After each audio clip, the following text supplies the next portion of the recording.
तो hello friends, कैसे हैं आप लोग। आई होप आप लोग बहुत अच्छे होंगे और आप लोगों की पढ़ाई भी बहुत अच्छे तरीके से हो रही होगी।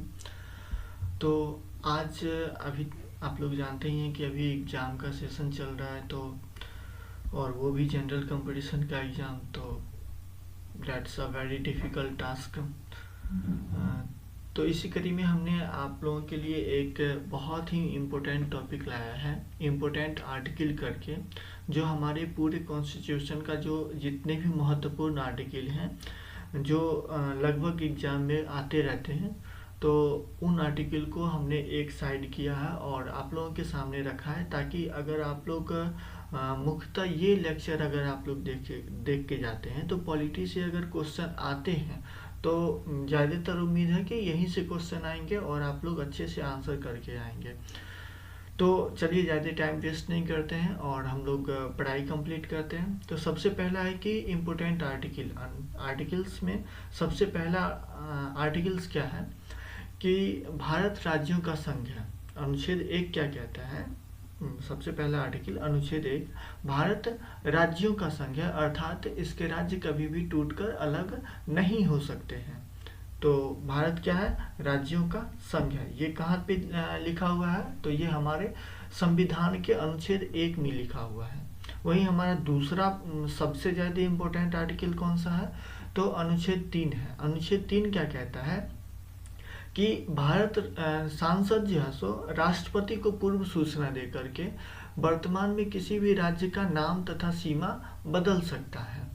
और आप ऐसा बोलेंगे कि अगर ये अनुच्छेद 3 में है ऐसा, तो क्या कभी इम्प्लीमेंट हो पाया है या नहीं हो पाया है। तो हम बेसिकली आपको कह सकते हैं कि हाँ, हमारे कॉन्स्टिट्यूशन में ऐसा इम्प्लीमेंट हुआ है। और ये कब हुआ है, तो ये सन 2000 ईस्वी में हुआ है, जब हमारा बिहार जो है सो बिहार से झारखंड टूटकर अलग हुआ था। तो उस समय जो है सो सांसद क्या किए थे, राष्ट्रपति को पूर्व सूचना दे करके और वर्तमान में जो बिहार और झारखंड था उसको जो है सो अलग किया था। तीसरा हमारा है अनुच्छेद 5 से 11, जो कि क्या बताता है, नागरिकता का प्रावधान बताता है। नागरिकता का प्रावधान जो है सो हमारे बेसिकली हमारे इंडिया में क्या है कि एकहरी नागरिकता का प्रावधान है। कौन सी नागरिकता का प्रावधान है, तो एकहरी नागरिकता का प्रावधान है। अब बोलेंगे एकहरी नागरिकता क्या होता है, तो एकहरी नागरिकता मतलब क्या होता है कि आप एक समय में किसी भी एक राज्य के एक राज्य या एक देश का जो है सो आप नागरिकता रख सकते हैं। अगर दूसरे देश का नागरिकता आप लिए तो आपको जो है सो भारत का नागरिकता खोना पड़ेगा। तो इस चीज़ का प्रावधान है और ये जो है सो आर्टिकल 5 से लेके 11 तक में है नागरिकता का प्रावधान। और इनमें बहुत सारे टॉपिक्स हैं, जैसे कि हमारे देश में नागरिकता लेने का मतलब अगर अधिकार है तो किस तरह से है। जैसे जन्म के आधार पर नागरिकता, जैसे मूलतः भारतीय नागरिक को किसके तहत नागरिकता प्राप्त होती है, तो वो जन्म के आधार पर नागरिकता प्राप्त होती है कि हमारे माता पिता भारत के हैं, तो हमारी जहाँ हमें भी जो है सो भारत के नागरिक के श्रेणी में रखा जाएगा। तो नागरिकता का प्रावधान था। वैसे इससे पहले जब हमारा देश और भारत और पाकिस्तान में बंटवारा हुआ था, तो उस समय भी कई लोग ऐसे थे जो भारत छोड़ के पाकिस्तान चले गए थे, लेकिन फिर वहाँ गए तो देखे कि नहीं, वहाँ रहना संभव नहीं है या पॉसिबल नहीं है। बहुत सारी डिफ़िकल्टी या प्रॉब्लम्स की सामना करना पड़ा, जिससे वो लोग जो है सो इंडिया में फिर से रहने का कोशिश किए, मतलब रहने के लिए आए थे। तो उनके लिए क्या नागरिकता का प्रावधान था, ये सभी चीज़ें के बारे में जानकारी जो है सो अनुच्छेद 5 से 11 में मिलती है, जिसका सब टॉपिक का नाम है नागरिकता का प्रावधान। और ये हमारे संविधान के कौन से भाग में है, तो भाग 2 में है नागरिकता का प्रावधान। अब आ जाते हैं अनुच्छेद 12 से लेके 35 तक। टॉपिक नंबर 4 है अनुच्छेद 12 से लेकर के 35 तक, जिसमें मौलिक अधिकार का प्रावधान है। मौलिक अधिकार का प्रावधान है। मौलिक अधिकार को हमारे संविधान में मैग्ना कार्टा कहा गया है। क्या कहा गया है, मैग्ना कार्टा कहा गया है। वहीं मौलिक अधिकार के रूप में अगर हम देखेंगे तो सबसे ज़्यादा जो मोस्ट इम्पोर्टेंट मौलिक अधिकार है वो हमारा आर्टिकल 19 है, आर्टिकल 20, आर्टिकल 21 एंड आर्टिकल 32। वहीं आर्टिकल 32 को यानी कि अनुच्छेद 32 को हमारे संविधान निर्माता जो बाबा साहेब भीमराव अम्बेडकर थे, उन्होंने बताया कि संविधान की आत्मा है आर्टिकल 32। सबसे पहले आ जाते हैं आर्टिकल 19 के ऊपर चर्चा कर लेते हैं। आर्टिकल 19 क्या है कि इसमें जो है सो अभिव्यक्ति की स्वतंत्रता है, अभिव्यक्ति की स्वतंत्रता, बोलने की स्वतंत्रता, झंडा लहराने की स्वतंत्रता, पुतला जलाने की यानी कि विरोध करने की स्वतंत्रता और आरटीआई लगाने तथा प्रेस की स्वतंत्रता है। अब बताएंगे आप, कई लोग ऐसे होंगे जिनको आरटीआई के बारे में जानकारी नहीं होगा। बेसिकली क्या होता है कि जो हमारे कॉन्स्टिट्यूशन में है, जो हमारे सांसद हैं या फिर जो है जो भारत में सर्विसमैन हैं जिन्हें गवर्नमेंट जॉब है, तो उनके वेतन जो है सो सरकार देती है। सरकार कहाँ से देती है वेतन? तो हम लोग जो टैक्स के रूप में पैसा देते हैं सरकार को, उससे जो है सो सरकार अपना काम भी करती है और जो गवर्नमेंट सर्विस में है उन्हें जो है सो वेतन भी मिलता है। तो अगर हमारे पैसे का सरकार कोई भी काम कर रही है तो ये हमारा राइट बनता है कि हम इस चीज़ के बारे में जानकारी लें कि हमारा पैसा आखिर कहाँ जा रहा है, क्या कर रहा है, या फिर सरकार की क्या नीतियाँ हैं, क्योंकि हम तो सरकार को चुने हैं। तो सरकार क्या कर रही है, नहीं कर रही है, ये हमारे बीच का, इस पे हम नज़र रख सकते हैं। तो इस चीज़ की जानकारी जो है सो आरटीआई के राइट टू इंफॉर्मेशन एक्ट के तहत जो है सो हम लोग जानकारी ले सकते हैं। और ये कौन से आर्टिकल में है? तो आर्टिकल 19 में है। उसके बाद जब हमारा नेक्स्ट आर्टिकल है 20 और 21, तो 20 और 21 में क्या है कि जैसे ये जो है सो आर्टिकल को आपातकाल के दौरान भी जो है सो आर्टिकल 20 और 21 को इमरजेंसी के दौरान भी जो है सो इसे खारिज नहीं किया जा सकता है। वहीं आर्टिकल 21 को जो है सो 21 में निजता का अधिकार है, यानी कि हम अपनी गोपनीय जानकारी हम अपने पास रख सकते हैं, हम किसी को नहीं बता सकते हैं। और प्राण एवं दैहिक स्वतंत्रता के अधिकार है। अगर जैसे मान लो कोई भी ऐसे व्यक्ति होते हैं जो अपने आप को हर्ट करना चाहते हैं, तो वो कॉन्स्टिट्यूशन के हिसाब से वो किसी भी प्रकार का ना अपने आप को हर्ट कर सकते हैं, ना किसी दूसरे को हर्ट कर सकते हैं। और इस चीज़ के लिए जो है सो हमारी पुलिस जो है सो इस पे रोक लगा सकती है। तो ये रहा हमारे 20 और 21 आर्टिकल के बारे में जानकारी। और अब हम आ जाते हैं आर्टिकल 32 के ऊपर। आर्टिकल 32 यानी कि संविधान की आत्मा जिसे कहा गया है। संविधान की आत्मा इसको इसलिए कहा गया है क्योंकि संविधान में जो हमारे मौलिक अधिकार हैं, इस अधिकार के तहत अगर हमें किसी भी अधिकार को नहीं दिया जा रहा है, यानी कि उससे हमें वंचित किया जा रहा है, तो हम डायरेक्ट सुप्रीम कोर्ट जा सकते हैं और सुप्रीम कोर्ट की दरवाज़ा खटखटा के और हम वहाँ कह सकते हैं कि हुजूर हमारे मौलिक अधिकार की हनन हो रही है और हमें इस चीज़ से मुक्ति दें या फिर हमारे मौलिक अधिकार की रक्षा करें। तो सुप्रीम कोर्ट के पास जब जाते हैं तो सुप्रीम कोर्ट 5 प्रकार की रीट जारी करती है। कितने प्रकार की? 5 प्रकार की रीट जारी करती है, जिसमें बंदी प्रत्यक्षीकरण होता है, दूसरा क्या होता है, परमादेश होता है, प्रतिशोध होता है, उत्प्रेषण होता है और अधिकार पृष्ठता होती है। तो ये 5 प्रकार की रीट जारी करती है, जिसके तहत जो है सो लोगों को मौलिक अधिकार यानी कि उन्हें मौलिक अधिकार की प्राप्ति होती है और उन्हें जो है सो किसी भी प्रकार की प्रॉब्लम या समस्या अगर होती है तो उसका सॉल्यूशन वहाँ से मिलता है। अब आ जाते हैं आर्टिकल 36 से 51। 36 से 51 में क्या है? राज्य के नीति निर्देशक तत्व है। बेसिकली क्या हुआ था कि जैसे आप लोग भी जानते हैं कि जब हमारा देश आज़ाद हुआ था तो उस समय जो है सो हमारे पास बहुत सारी प्रॉब्लम्स थी। हमारे पास इकोनॉमिकल प्रॉब्लम थी, हमारे पास सिक्योरिटी की प्रॉब्लम थी, सैनिक बल नहीं थे, हमारे यहाँ भूखमरी की स्थिति थी। तो उस समय जो है सो सरकार जो हमारे कॉन्स्टिट्यूशन निर्माता थे उनके पास वो भली भांति इस चीज़ को समझ रहे थे कि अगर हम कोई भी चीज़ जो है सो मौलिक अधिकार के अंदर में रखते हैं तो लोग जो है सो उसको इम्प्लीमेंट करवाने के लिए बहुत ज़्यादा ये हो जाएंगे और सरकार के पास इतनी पैसा नहीं है कि लोगों की ज़रूरत को पूरा किया जा सके। इसके लिए जो है सो उन्होंने राज्य के नीति निर्देशक तत्व बनाए हैं और उसके तहत जो है सो जब हमारे पास हमारे गवर्नमेंट के पास एबिलिटी होगी किसी भी काम को करने के लिए तो वो जो है सो उस समय जो है सो कर सकते हैं, यानी कि बाद में जो है सो इसको कर सकते हैं और ये सरकार के ऊपर डिपेंड है कि सरकार ये काम कर भी सकती है और नहीं भी कर सकती है। इसके लिए हम जो है सो सुप्रीम कोर्ट नहीं जा सकते। इसके लिए हम क्या कर सकते हैं, हम जो है सो सरकार का विरोध करके और जो है सो सत्ता को पलट सकते हैं, या सत्ता जो हमारे हित के लिए ज़्यादा काम करेंगे उनको जो है सो हम ला सकते हैं। इसी के तहत जो है सो ग्राम पंचायतों का संगठन, या फिर निःशुल्क शिक्षा की व्यवस्था, या फिर जो है सो जो सरकार हमारे हित में काम करती है। जैसे मान लीजिए कि आजकल चुनाव प्रचार के समय बहुत ज़्यादा देखते होंगे कि मोदी जी आते हैं और कहते हैं कि भाइयों बहनों आप लोगों को 500 रुपये में गैस मिलने जा रहा है। तो ये कहाँ से दिया जाएगा, ये राज्य के नीति निर्देशक तत्व में लिखा हुआ है और इस चीज़ के बारे में जानकारी दी गई है और वो यहाँ से बोलते हैं, और ताकि जो है सो लोग लुभाएं और उन्हें जो है सो वोट करें। बाकी क्या रियलिटी में क्या होता है ये आप लोग भी बहुत अच्छी तरीके से जानते हैं। अब आ जाते हैं आर्टिकल 51 के क में, आर्टिकल 51 के क में, जो कि हमारा मौलिक कर्तव्य है। ये तो हो गए जो है सो हमारे मशरूम, हमारे देश में जितने भी मशरूम हैं उन मशरूमों के लिए जो है सो आर्टिकल 36 से 51 हो गया राज्य के नीति निर्देशक तत्व, जिसमें जो है सो वो राज्य के हित के लिए जो है सो कोई भी काम कर सकते हैं। अब आर्टिकल जो है सो 51 से 51 का क में क्या है, मौलिक कर्तव्य, यानी कि हमारे राष्ट्र के लोगों का जो क्या कर्तव्य है।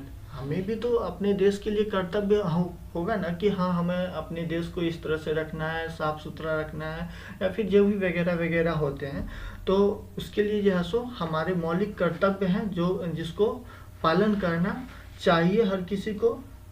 जैसे संविधान का पालन करना, या उनके आदेशों का पालन करना, या सुप्रीम कोर्ट या जो है सो हाई कोर्ट की जो है सो जो निर्णय है उसको स्वीकार करना और इस चीज़ के ऊपर चलना। तो इन सभी चीज़ों के बारे में मौलिक कर्तव्य के बारे में जानकारी दी हुई है और ये अनुच्छेद 51 के क में आता है।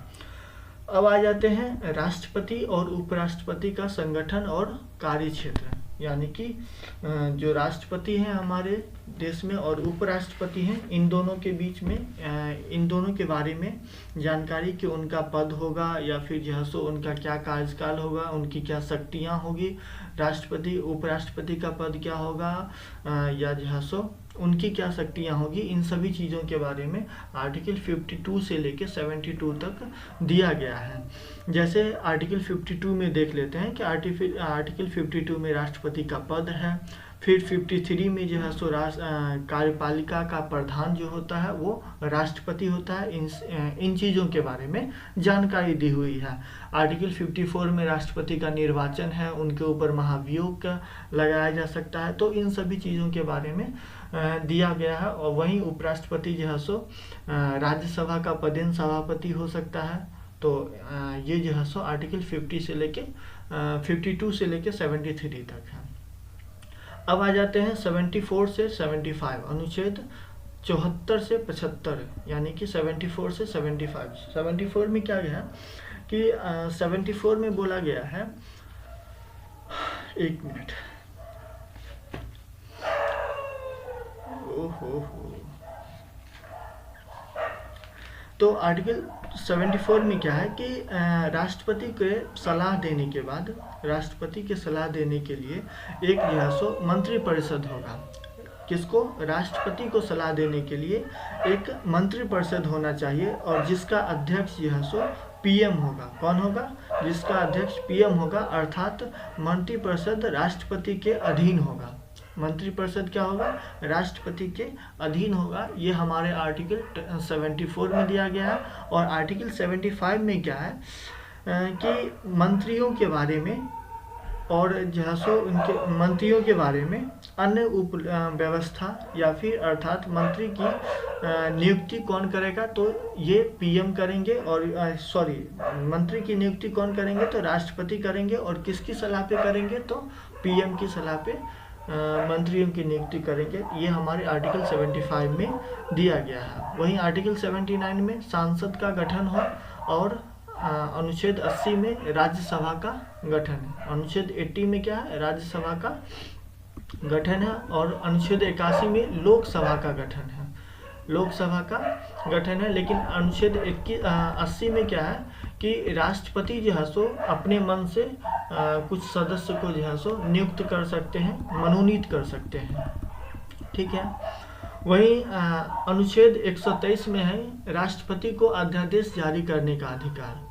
अध्यादेश मतलब क्या होता है कि जब हमारे देश में इन एन इमरजेंसी केस होगी, तो इमरजेंसी केस में अगर हमारा सांसद का सत्र नहीं चल रहा होगा और उस समय अगर हमारे देश को कुछ निर्णय लेने होंगे, तो वो जो है सो राष्ट्रपति क्या करेंगे, मंत्री परिषद और प्रधानमंत्री के सलाह पर जो है सो कुछ भी रीट जारी कर सकते हैं या कोई कानून पारित कर सकते हैं, जिसको 6 महीना तक जो है सो लागू किया जा सकता है। जैसे कि हम लोगों ने देखा था कोरोना टाइम में लॉकडाउन की स्थिति जो आई थी, और ये जो है सो ये स्थिति मतलब किन्होंने बताया था, तो राष्ट्रपति ने जारी किया था। और किसके सलाह पे, तो प्रधानमंत्री और उनके मंत्री परिषद के सलाह पर के। अब अनुच्छेद 124 क्या है कि सर्वोच्च न्यायालय की स्थापना, यानी कि हमारे देश में एक सुप्रीम कोर्ट होगा और उनके जो है सो उनके बारे में जानकारी दी गई है। तो ये अनुच्छेद 124 में है। वहीं अनुच्छेद 153 से लेके 162 तक क्या है कि राज्यपाल की नियुक्ति तथा अधिकार। राज्यपाल की नियुक्ति कौन करता है, तो राज्यपाल की नियुक्ति राष्ट्रपति करते हैं, और नियुक्ति नहीं करते हैं उनको जो है सो एक कह सकते हैं कि उनके प्रसाद पर्यंतर जो है सो राज्यपाल होते हैं। और राज्यपाल की जो है सो अगला अनुच्छेद है 163 और 64।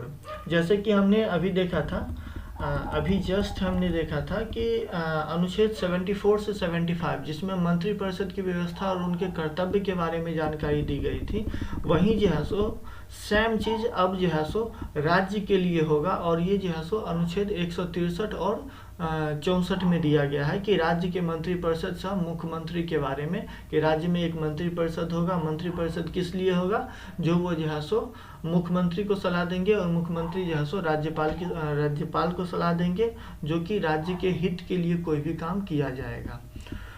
अब हम लोग अनुच्छेद 168 और 68 से लेके 195 में जो है सो राज्य की विधायिका शक्ति के बारे में जानकारी दिया गया है। अनुच्छेद 168 से लेकर के 195 में राज्य की विधायिका शक्ति के बारे में जो है सो जानकारी दी गई है।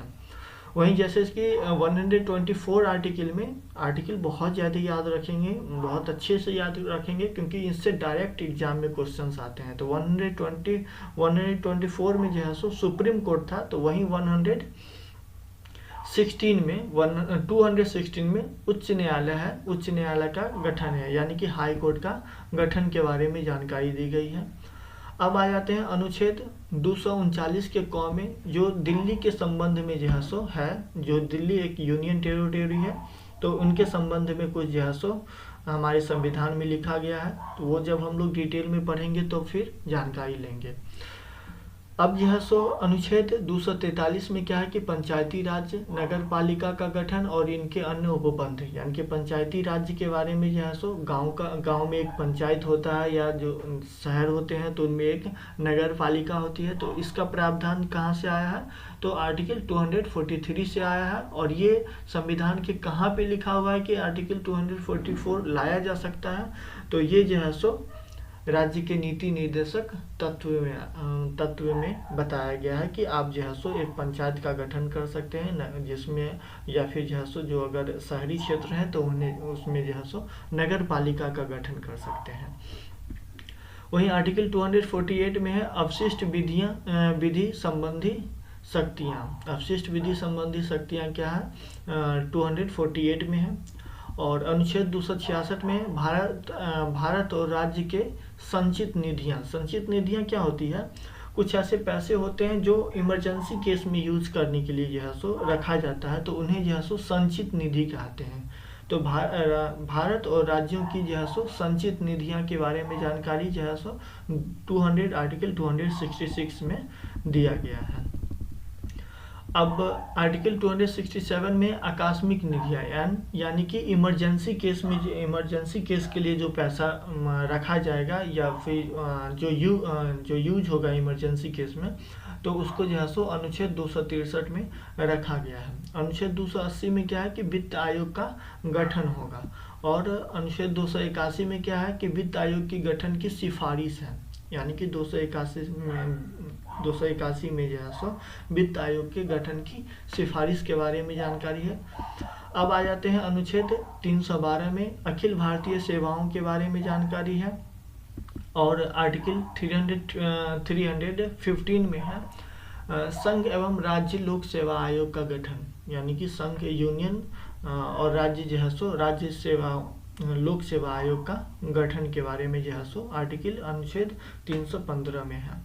अनुच्छेद 320 में है संघ लोक सेवा आयोग का गठन, और आर्टिकल 324 में है भारत का निर्वाचन आयोग। जैसे कि हमारे देश में इलेक्शन होता है, तो इलेक्शन तो कोई भी कंडक्ट करवाएगा ना, तो कौन कंडक्ट करवाएगा, तो निर्वाचन आयोग करवाएगा। तो इसके बारे में जानकारी होनी चाहिए ना कॉन्स्टिट्यूशन में।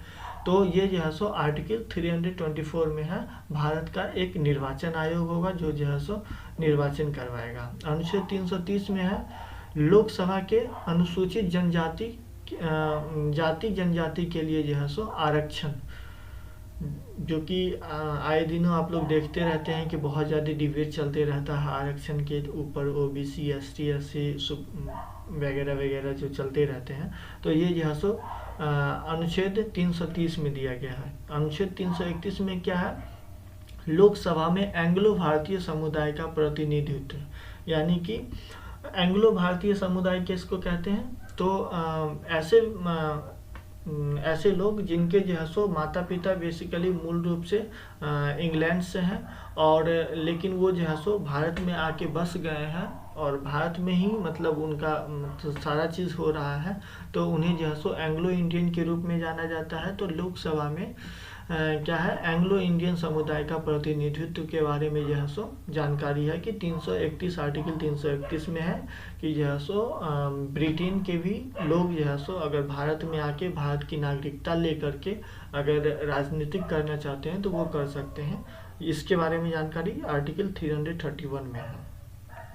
अनुच्छेद 243 से लेकर 351 तक है कि संघ की भाषा, प्रादेशिक भाषा और उच्च न्यायालय की भाषा के संबंध में जानकारी दी गई है कि संघ की भाषा क्या होगी, प्रादेशिक भाषा क्या होगी और उच्च न्यायालय की भाषा क्या होगी। तो इनके बारे में जो है सो आर्टिकल 243 से लेकर 343 से लेकर के 351 तक है। उसके बाद फिर अगला है हमारे लिए अनुच्छेद 352 से लेके 360 तक। 352 से लेके 360 तक क्या है कि आपातकालीन उपबंध, यानी कि इमरजेंसी केस के लिए जो है सो। अगला है अनुच्छेद 368, जिसमें कि संविधान के संशोधन करने की सांसदीय शक्तियां या प्रक्रिया, यानी कि संविधान में अगर कुछ भी हमें संशोधन करना हो, कुछ भी उपाय मतलब बताना हो या फिर कुछ रूल्स एंड रेगुलेशन में संशोधन करना है, तो ये आर्टिकल 368 में है, जो कि हमारी लोकसभा के सदस्य करते हैं, और ये मतलब इनको शक्तियां दी गई है संविधान में संशोधन करने की शक्तियां।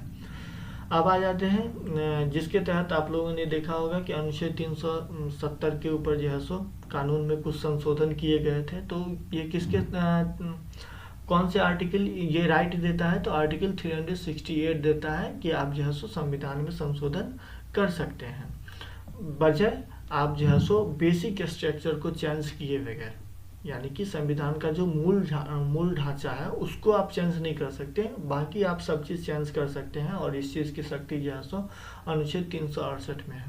अनुच्छेद 370 में क्या है कि जम्मू कश्मीर राज्य के संबंध में अस्थायी उपबंध है।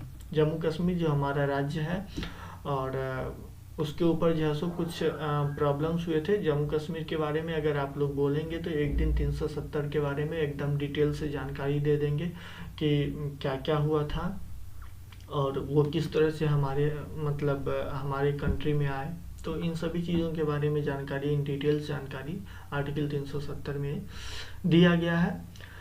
जम्मू कश्मीर राज्य के संबंध में अस्थायी जो है सो उपबंध यानी कि अस्थायी जो नियम कानून थे उनके बारे में जानकारी दी गई है। तो हमारे आर्टिकल के संबंध में इम्पोर्टेंट आर्टिकल इतना ही है, और आप लोग एक बार, दो बार, तीन बार ऐसे देख लेंगे तो अभी जो करंट में जो वनडे कॉम्पिटिटिव एग्जाम हो रहे हैं उनके लिए बहुत ज़्यादा इम्पोर्टेंट है। कई आर्टिकल तो डायरेक्ट यहीं से आ जाते हैं, तो आप लोग अच्छे से इसको याद कर लीजिएगा, पढ़ लीजिएगा।